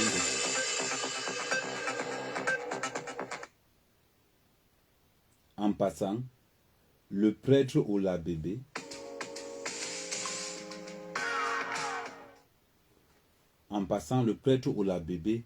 va mourir plus tard pour cette interview. L'interview que vous venez d'écouter, le prêtre Ola Bébé mourra plus tard. Parce que Ola Bébé savait pourquoi Martinez était mort. Il savait. Il était obligé. Et c'est le simple fait de venir passer à la télé qu'il a condamné. Je vais encore vous dire quelque chose de très important. On l'a survolé tout à l'heure. Mais on n'a pas vraiment... Vous allez voir que c'est très très important. Écoutez encore. Premier à la diffuser sur mes pages et mes groupes Facebook. Donc, ce qui fait que les gens ont écouté exactement ce qu'il disait. Et je vais vous rassurer que au départ, justement, tout portait à croire qu'il fallait regarder de ce côté-là. Vraiment, tout était réuni pour qu'on se dise que c'est le monsieur que Martinez indexait qui serait le coupable. Voilà. Mais lorsque je commence à réfléchir et à pousser un peu trop loin, Ola Bébé dit ceci. Lorsque je commence à réfléchir, je me pose la question, est-ce que ce n'est pas parce que Martinez Zogo vient fracasser la femme de Ngongo chez moi qu'il a Akilam? Ou bien, parce que lui se disait que non, Martinez, au début, Ola Bébé se disait que mais non, Amogo Benga ne peut pas tuer Martinez, c'est impossible, c'est son petit. Mais il se dit, mais la femme de Ngongo, Céline Ngongo, que Martinez Zogo vient concasser chez moi tous les jours là, est-ce que ce n'est pas lui par hasard? Voilà pourquoi il dit ceci. Lorsqu'un clan vous a laissé, voilà pourquoi il parle de clan. Lorsque ton clan ne peut plus te protéger. Le clan de Martinez Zogo, c'était le clan de Ngongo. Martinez Zogo appartenait au clan de Ngongo. Vous savez que quand vous traitez avec le clan de Ngongo, vous allez subir, vous allez périr. Je vous rappelle quand même quelqu'un qui a travaillé avec le clan Ngongo. Je vais vous remettre sa vidéo. Il y a beaucoup de vidéos à faire passer. Est-ce que vous connaissez un certain Parfait Mbapou? Est-ce que vous connaissez un certain Parfait Mbapou? Les yeux. Dans le milieu, on appelle Mbapou les yeux du général Fouda. Le testeur du général, l'amiral général Fouda. L'amiral Fouda. Mbapou a fini comment? Mbapou a fini comment? Je vous ai toujours dit, la seule chose qui différencie Mbapou de Martinez Zogo, c'est que Mbapou a eu le temps de prendre les informations et d'envoyer ça en Chine. Mbapou a eu le temps de prendre les informations et d'envoyer ça aux États-Unis. L'amiral Fouda, c'est que si Mbapou tombe là, le lendemain pas en prison. Parce que tous les numéros de compte de l'amiral Fouda, Mbapou les a. Demandez à Nouma si je mens. J'ai négocié avec Nouma que pardon, donne-moi seulement un peu. Nouma dit que non. Nouma m'a refusé les documents. Nouma m'a refusé les documents. Tous les comptes de l'amiral Fouda, Mbapou les a tous. Mbapou c'était le 10 de l'amiral Fouda. Mbapou c'était le cœur du pays. C'est-à-dire que si Mbapou était dans un pays développé, Mbapou devait être comme, c'est-à-dire que agent secret. Mais regardez comment Mbapou a fini. Et c'est ce qui sauve. Parce que si Martinez Zogo avait pris le temps de cacher le secret de Ngongo à l'extérieur du pays, de telle façon que si quelque chose arrive à lui, ça sort. C'est que Martinez Zogo sera encore en vie jusqu'aujourd'hui. Et vous allez voir quelque chose. Martinez Zogo était encore en vie. On annonçait déjà sa mort avec ceux qui ont mangé l'argent de la mort. Xavier Messé, J. Rimingono, Zuimento, Paul Chuta, Boris Bertol et tout le clan et tous ses suiveurs. On continue sur le pasteur et leur bébé. C'était le jour, c'est-à-dire que la veille de son assassinat, voilà l'interview qu'il avait donnée. Je me rends compte que les Camerounais sont entraînés, n'est-ce pas, dans des fausses pistes depuis. Je ne vais pas citer peut-être les noms pour le moment parce que je veux le dire, une enquête n'est jamais vraiment bouclée. Oui. Quand elle est ouverte, et puis il peut y avoir des rebondissements, il peut y avoir des complicités qui vont à plusieurs niveaux et tout. Mais il y a un journaliste qui est du côté de la France qui a passé le temps à annoncer exactement ce qui allait se passer sur Martinez. Bon, maintenant, sauf qu'il a passé le temps à indexer justement celui qui allait le faire de manière violente. Et lorsque je fais mes recoupements et consorts, je me rends compte que soit ce journaliste, on l'a préparé, c'est-à-dire que de bonne foi. Écoutez à partir de maintenant, écoutez bien. Lui a donné des informations, oui, sachant qu'il allait poser cet acte-là, mais il fallait orienter quelque part, soit alors lui-même savait, il l'a fait de manière naïve, c'est-à-dire ce journaliste, peut-être qu'il l'a fait de manière naïve, sans savoir que lui-même était utilisé pour une cause.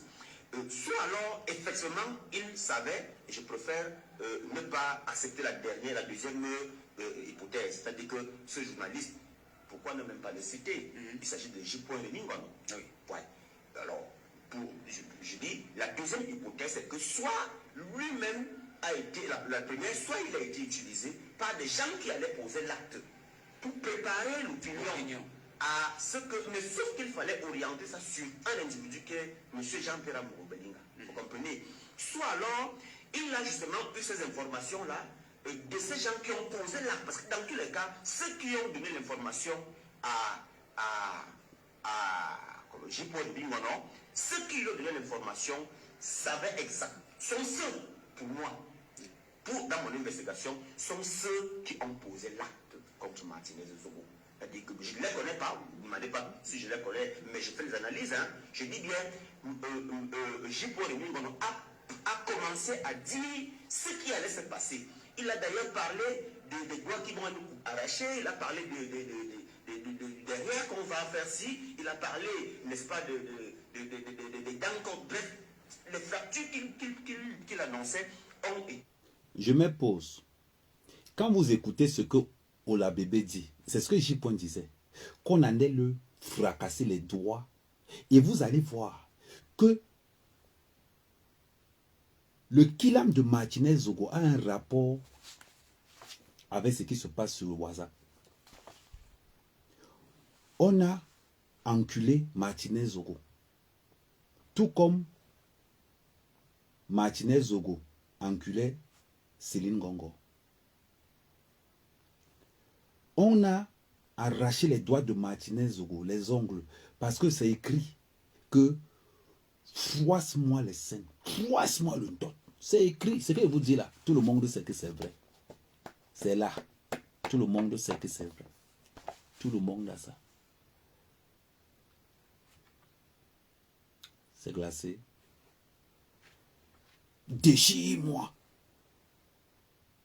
C'est Céline Gongo, la femme de Gongo, qui dit déchire-moi le tot. Performe-moi le mbumbu. Fracasse-moi le derrière.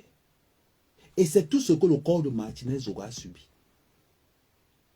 C'est tout ce que le corps de Martinez Zogo a subi. Les doigts qui massaient les seins, on a arraché ça. La manière qu'il enculait Céline Gongo, on a aussi tchouk sur son derrière. C'est bizarre que tout ce qui est décrit dans les messages au WhatsApp, c'est la même chose qu'on retrouve sur le corps de Martinez. Pourquoi c'est une coïncidence? On continue à suivre Ola. Et effectivement, c'est ça qui s'est passé.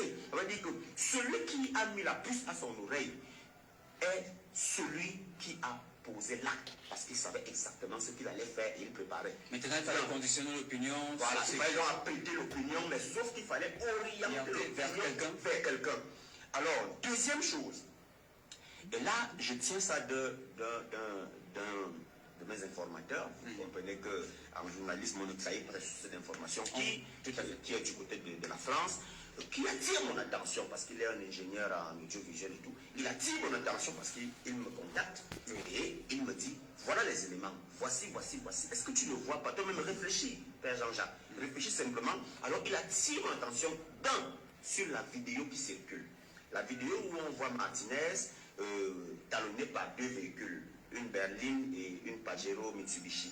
Il me dit, lorsque tu regardes cette vidéo, d'un, n'est pas des caméras de surveillance de la police. Deux, ce n'est même pas des caméras de surveillance parce qu'une caméra de surveillance, lorsque elle filme quelque chose, il y a de la numérotation, c'est-à-dire qu'il y a les heures, les dates même qui sont là, qui tournent en boucle. Alors quand vous voyez cette vidéo-là, regardez très bien, c'est un appareil qui est de quelqu'un qui portait figé. Un appareil figé. Voilà, et la personne est en hauteur. Et la personne qui filmait ce jour, Martinez, savait exactement ce qui allait se passer. Quelques jours après, et d'ailleurs, mon attention est également attirée sur le fait que, effectivement, la vidéo a été publiée mise dehors par un certain Boris Berthold. Justement, Boris Berthold est le seul qui publie, n'est-ce pas, cette vidéo qui part partout. Il est le seul qui publie la vidéo et il prend bien soin. Si vous regardez très bien la publication de cette vidéo-là, il prend bien soin de cacher certains éléments avec son nom et certaines choses-là et tout. Bref, il essaye de masquer certaines choses. Et c'est fait à dessein. Alors, vous voyez donc que cette vidéo, lorsque je pousse encore les analyses, les réflexions, je me rends compte que, en réalité, cette vidéo n'a pas été prise le jour où on enlève Martinez. Cette vidéo est prise bien longtemps avant. C'est-à-dire que les gens, sachant qu'ils vont préparer leur coup, alors il fallait justement avoir cette vidéo pour induire l'opinion en erreur. Et justement, Boris Berthold a été utilisé. Soit il a été utilisé de manière naïve, soit alors Boris Berthold sait également, parce que c'est le blogueur de Ngongo. Une fois de plus, se trouve chez celui qui a envoyé, parce que Boris Berthold n'est pas au Cameroun. Puisqu'il a dit que Martinez avait orchestré lui-même son enlèvement. Il l'a dit, je l'ai interpellé plusieurs fois pour dire. Et qu'il était en train de boire du bon vin. Voilà, d'ailleurs c'est l'une des personnes qui ont lancé un flou, qui n'ont pas voulu qu'on fasse les recherches au départ. C'est-à-dire que pendant que j'attirais leur attention pour dire attention Martinez, même si il a simulé ça, cherchons-le d'abord. Trouvons-le d'abord et puis on va lui faire le procès de ça. Mais pour le moment, il n'est pas trouvable. On dit qu'il boit le vin quelque part. Comment? Alors, Boris Berthold, soit Boris Berthold savait que Ngongo avait tué Martinez Zogo.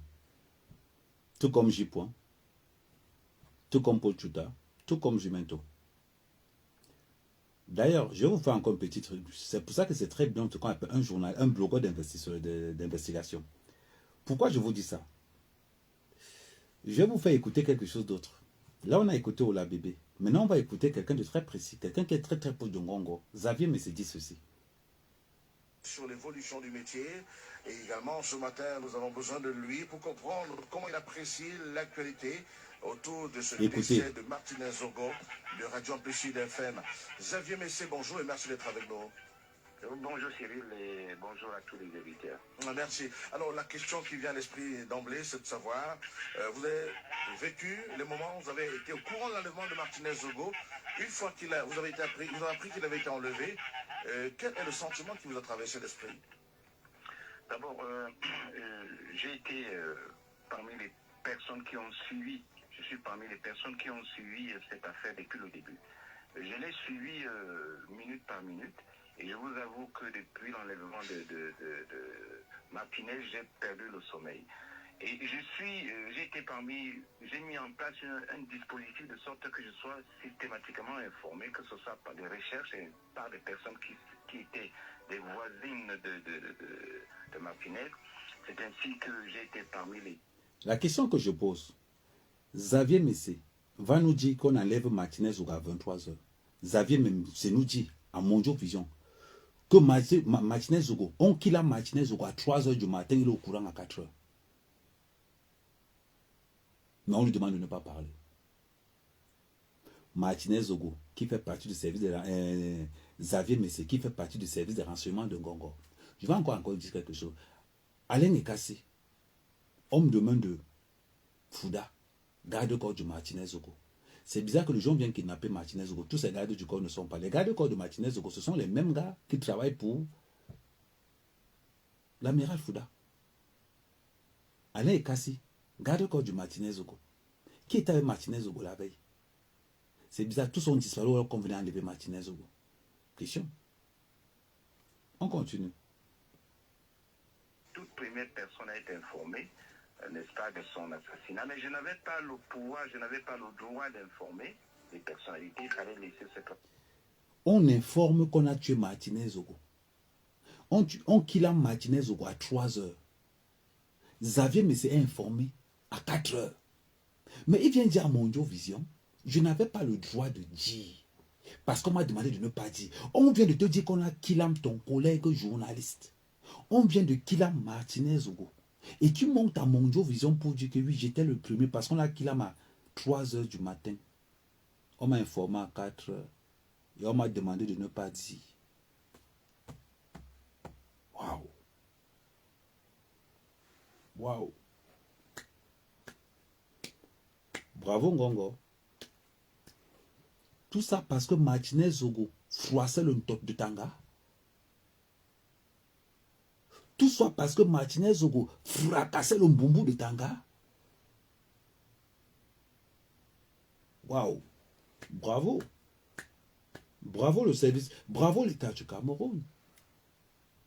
Bravo. Et c'est la même chose que Fouda va dire de Amougou Belinga. Il va penser qu'Amougou Belinga couche avec sa femme. Oui. Il va penser qu'Amougou Belinga couche avec sa femme. Et pourtant que l'une des femmes des personnalités les plus pauvres, c'est la femme de Fouda. La femme de Fouda est reconnue par son prêt d'argent et sa demande d'argent chez tout le monde. Ce sont les femmes des ministres qui parlent. Ce sont les femmes des ministres qui parlent. Que la femme de l'amiral Fouda, elle demande de l'argent comme il n'est pas permis. Point. On continue. Par contre, on va écouter Xavier Messé. Quand il dit qu'il était au courant, mais il n'avait pas le droit de parler. Je mets bien le volume. Des voisines de Martinez.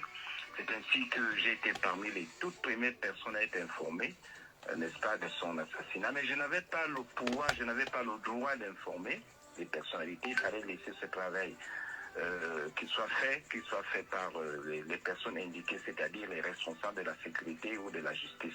Mais j'étais informé depuis mercredi matin, très tôt, vers 5 heures, j'étais informé.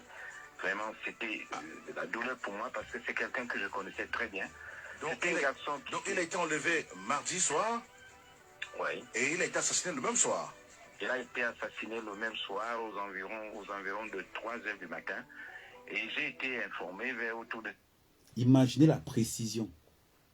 Imaginez la précision avec laquelle il donne quand Martinez Zogo a été assassiné. Entre-temps, on cherche le corps, on ne trouve pas. Là, il parle qu'on a déjà trouvé le corps. Mais le jour où on a arrêté Martinez Zogo, on a assassiné, lui, il était déjà au courant. Mais il est journaliste camerounais, journaliste de bas étage, journaliste suceur, journaliste de petit. C'est-à-dire que les journalistes camerounais ont participé à la corruption au pays parce que le courage de dénoncer, là, ils n'ont pas. Ils n'ont pas. On les trouve aujourd'hui. Des journaleux. La plupart sont devenus blogueurs. A fait le Congo ça dans TikTok, dans Facebook, sur YouTube. Ils ont tous changé de métier. On voit des journalistes avant de devenir aujourd'hui des agences publicitaires. On voit certains même fuient le pays pour aller ailleurs. On voit des journalistes aujourd'hui fuir aller vers le Canada. Certains fuient vers la France. Quelle honte pour le métier de journaliste. Tout ça à cause de Ngongo et de Fouda. Voilà ce que vous avez fait du Cameroun. Mais il y a une nouvelle vague de blogueurs qui arrivent là, comme à main, violent jusqu'à le feu sort. On continue à écouter. 5 heures, on m'a réveillé autour de 5 heures par un coup de téléphone. Et je pensais que c'était un canular, mais si ça n'avait pas été quelqu'un que je connaissais très bien, c'est-à-dire mon informateur, j'aurais cru que c'était peut-être une fausse nouvelle. Mais il fallait se rendre à l'évidence. Martinez n'était plus de cette vie, mais il fallait que la police ou la justice fasse son travail pour pouvoir récupérer le corps et puis annoncer au public. Ce qui n'a pas été fait, ça a été fait avec beaucoup de retard. Est-ce parce qu'ils ne trouvaient pas le corps? Est-ce parce qu'ils avaient des difficultés, un peu de gêne, savoir la forme par laquelle il fallait annoncer cela? Mais en tout cas, à partir de mercredi matin, les autorités étaient au courant, mais il fallait qu'ils peut-être qu'elles trouvent une formule pour pouvoir annoncer cette triste nouvelle. Alors, justement, mais comment fait-on pour garder un tel secret, être au courant qu'un confrère est décédé, mais ne pas le dire, surtout la forme avec laquelle il a été assassiné? C'est horrible ça, Xavier Messé. Ben écoutez, c'est pas facile, hein. C'est pas facile pour les autorités du Cameroun qui n'ont pas l'habitude, qui n'ont pas la culture de... Je vais encore aller plus loin. Je vais pénétrer l'information. Je vais aller là où vous ne voulez pas regarder.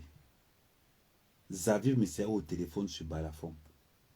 Il a laissé la CRTV. Il a laissé tous les FM. Il est allé dans la radio la plus populaire du moment, Balafon. Il est allé appeler dans une émission où tous les bensikineurs regardent.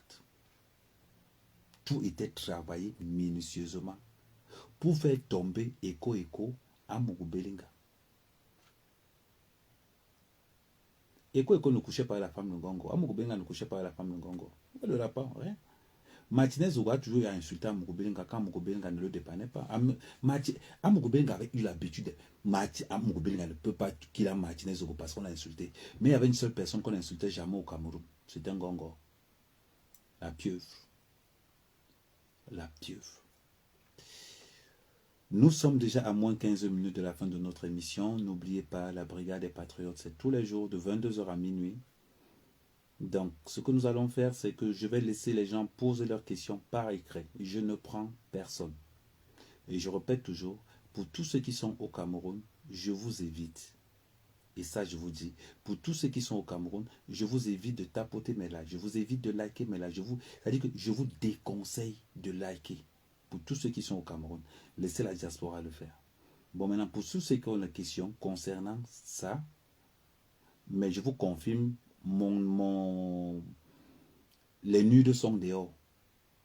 Les photos, les sorties les sorties de quand ils sortaient ensemble et tout, c'est dehors. On va m'envoyer ça. On va m'envoyer ça. J'aurai le temps de vous démontrer et d'insister. Et je lance encore un appel. Je dis encore, pourquoi est-ce que la femme de Martine de Ngongo n'est pas auditionnée? J'insiste, je persiste. Pourquoi est-ce que la femme de Ngongo n'est pas auditionnée? Chez Mugubelinga, on a auditionné le chien. On a auditionné le voisin du chien. On a auditionné le chat. On a auditionné tous les voisins d'Amugubelinga. On a auditionné tous les employés d'Amugubelinga. On a auditionné tout le monde de chez Amugubelinga. Les herbes qui poussaient, on a auditionné. L'eau qui passait dans les caniveaux, on a auditionné. Pourquoi ne veut-on pas auditionner la mangue qui a été assassinée?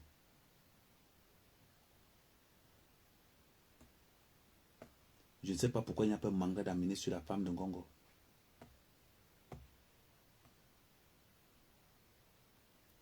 Le capitaine Ifouda a annoncé la couleur. J'ai dit ça hier. Le capitaine Ifouda a annoncé les couleurs. Il va parler de Motazé. Il va parler de Baboké. Il va parler de d'autres personnes. Mais je tiens à dire ceci. Si le nom de quelqu'un sort dans le carnet des Foudou, il subira le même sort. Si on a cru au carnet des Foudou jusqu'à présent, ça veut dire que tout ce que le carnet des Foudou dit est vrai. Si c'est le nom de Babouke qui sort, je vais oublier que c'est l'ami de Samuel Eto'o. Je vais bombarder sur lui. je vais oublier que c'est son ami. Parce que si je défends Oswald Babouké jusqu'à présent, c'est parce que Oswald Babouké était avec Eto'o quand Eto'o a traversé des moments compliqués. Je tiens à rappeler une chose, en parlant même d'Eto'o. Le contrat de One All Sport, attendez, je prends ce dossier. On parlera de One All Sport dimanche.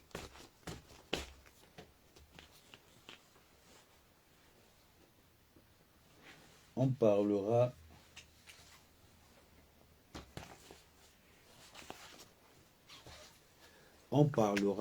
de One All Sport dimanche. J'ai le dossier complet de One All Sport. Je vais vous démontrer par A plus B que ce n'est pas Eto'o. Eto'o n'a rien mangé dans One All Sport. Celui qui ramène One All Sport au Cameroun, c'est Fouda Ngongo. One All Sport était pour blanchir l'argent. One All Sport était la blanchisserie des détourneurs de fonds publics. Voilà pourquoi ils ont dit à Eto'o, en ce qui concerne One All Sport, ne mets pas ta bouche dedans, ça ne te concerne pas. Voilà pourquoi lorsque Ngongo a perdu son pouvoir, Eto'o a dégagé One All Sport vite. Je vais vous parler des gens qui ont géré One All Sport. Je vais encore vous dire que je vais encore aller en profondeur. Comment Eto'o s'est fait humilier par l'État du Cameroun. Je vais encore aller en profondeur pour que tous ceux qui nous regardent voient comment Samuel Eto'o, pour l'image du Cameroun, pour le peuple du Cameroun, s'est rabaissé, a accusé des insultes, le manque de respect. Tout ce qui s'ensuit, vous allez voir que Samuel Eto'o a évité la prison au Cameroun. Une prison. Vous allez voir dans ça là, détaillé le rapport.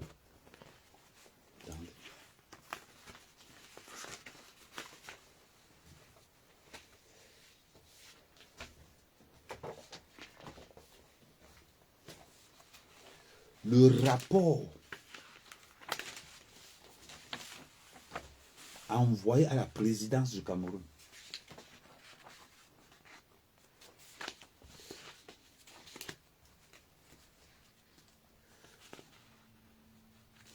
Le rapport envoyé. Je cache un peu le nom parce qu'on peut voir le nom qu'a fait la personne qui a fait le rapport.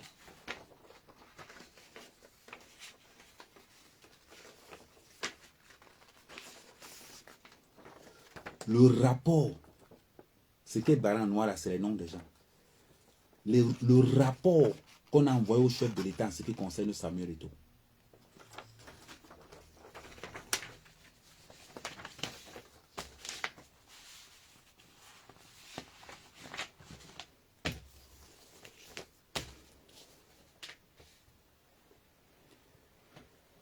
Et je vais vous dire comment Samuel Eto'o a évité la prison au Cameroun. Ah oui, les gens ne le savent pas. Les gens ne savent pas que Samuel Eto'o n'a rien à voir avec One All Sport. Les gens ne savent pas que Samuel Eto'o n'était même pas au courant que le Belge là avait signé pour le Cameroun. Vous allez voir la trahison et le piège qu'on a mis à Samuel Eto'o.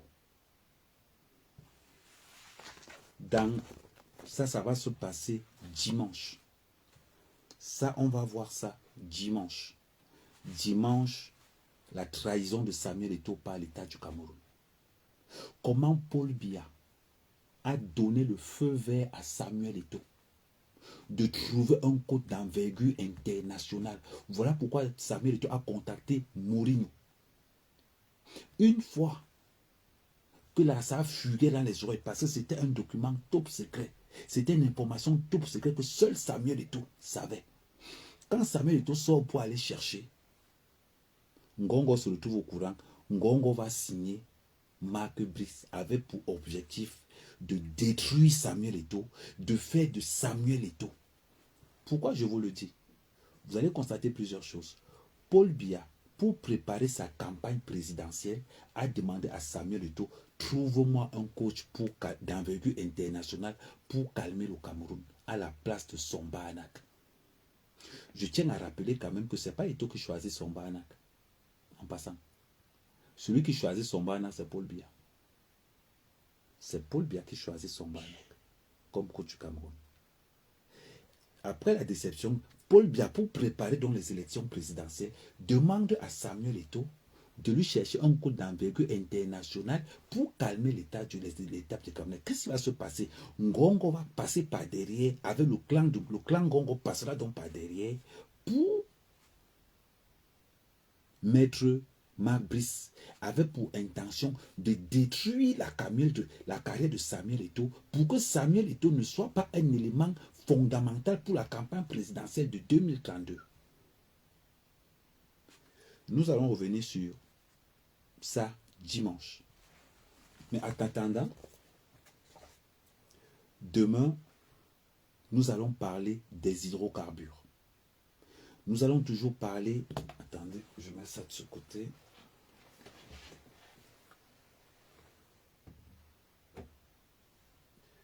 Voilà. Demain, nous allons parler de la guerre des hydrocarbures. Nous allons parler demain de Bako Haruna. Nous allons parler de Famawa. Quand je dis nous allons parler, ça veut dire que nous avons reçu la plupart les vidéos de leur domicile, de l'extravagance et de l'opulence qu'ils ont, de leurs biens. Jules Famawa, Bako Haruna,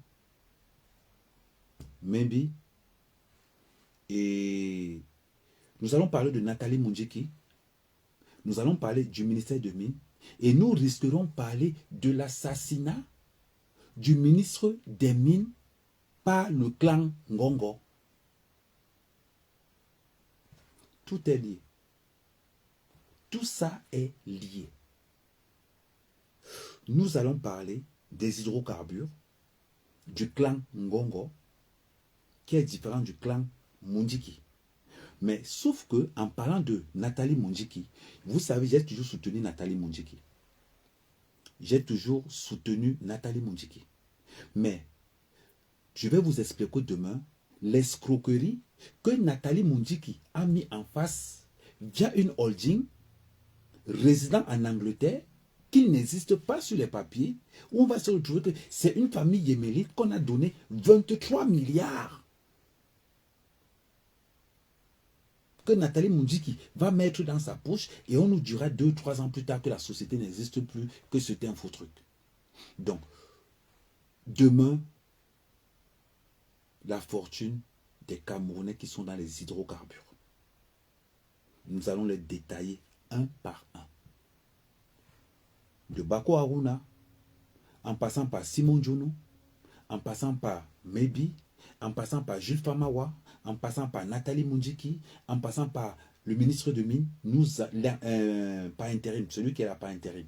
Nous allons vous montrer ce cartel et nous allons parler de l'assassinat du ministre des Mines, M. Ondondo. Il est minuit. Je remercie encore tous mes patriotes. Je remercie encore tous les brigades qui sont connectés dans la brigade des patriotes. Et je vous mets encore notre logo.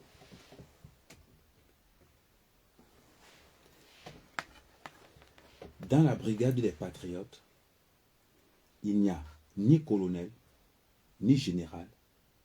Nous sommes tous des patriotes. Il n'y a ni grade, ni rang, parce que nous travaillons tous pour une seule personne. Notre personne s'appelle Cameroun. Nous travaillons pour la clarté, pour la clairvoyance. Est-ce que c'est clair? Donc je vous remercie encore beaucoup plus. Surtout n'oubliez pas, la brigade des patriotes fonctionne. par des dons, parce que tous nos... Commence à bugger. Heureusement que c'est là fini. Tous nos patriotes, ceux qui nous fournissent des informations, font du bénévolat. Donc, nous allons, de temps en temps, nous avons nos PayPal, les adresses PayPal sont sur la bio. Nous avons le PayPal sur la bio, nous avons les Orange Money, nous avons les NTM Money. Donc, surtout, si vous avez un petit don, n'hésitez pas. N'hésitez pas. C'est comme ça que nous payons aussi ceux qui nous donnent des renseignements. Parce que quand quelqu'un va me donner un renseignement, la moindre des choses, c'est de lui payer quand même le carburant, la moindre des choses quand même, parce qu'ils prennent les risques. Et en parlant de l'autre côté, l'organigramme, l'organisation, je vais vous détailler comment j'ai fait pour avoir l'information que Amougou Belinga doit être à Saskilam. Je vais vous dire comment, parce qu'attendez que ça passe, je vais vous dire comment Amougou Belinga, comment certaines personnes sont en train de préparer l'assassinat d'Amougou Belinga. Faites très attention. Très. Je vous remercie beaucoup. C'est Amer Kamer, le fils de la nation. C'est Amer Kamer, un patriote parmi les patriotes. Merci beaucoup. Je commence d'abord par fermer pour ceux de Facebook. Donc, on commence par ceux de YouTube. Vous n'êtes pas encore nombreux. Vous étiez 40. Merci pour tous ceux qui sont sur YouTube. Ça fait plaisir. Donc, voilà. Ok. Je remercie maintenant tous ceux qui sont sur Facebook. Je vous remercie beaucoup. Je vous remercie énormément. Nous sommes à la brigade. La brigade n'a que la vérité. La brigade n'aime que la vérité. Ici, si nous faisons des erreurs, nous savons qu'on a fait des erreurs. Mais nous restons d'abord patriotes. Et comme je vous ai dit, ici à la brigade, il n'y a ni général, il n'y a ni colonel, il n'y a ni amiral, il n'y a personne. Nous sommes tous des patriotes, simplement. Nous sommes tous des patriotes. Nous avons la brigade la plus populaire. Nous avons 30 millions de patriotes. Donc, comme on dit souvent, la devise des patriotes, patriote, partage, protège. Patriote, partage ton information, protège ton informateur. Donc, je vous remercie encore. Passez une très bonne soirée.